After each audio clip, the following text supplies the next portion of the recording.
Hi, this is Andy Cole with TEC.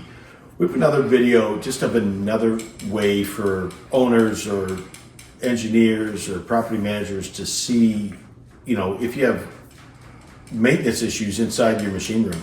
So as you look at this video, we're trying to help you look for rouge.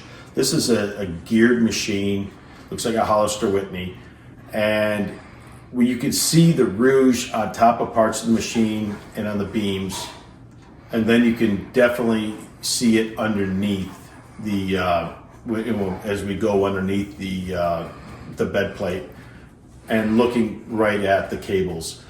They're really lubricated and over-lubricated, but no amount of lubrication will save a cable that's already undersized. If the cables are rouging and coming apart and the cable debris is all over the machine room, you need to check those cables and make sure that they are not undersized.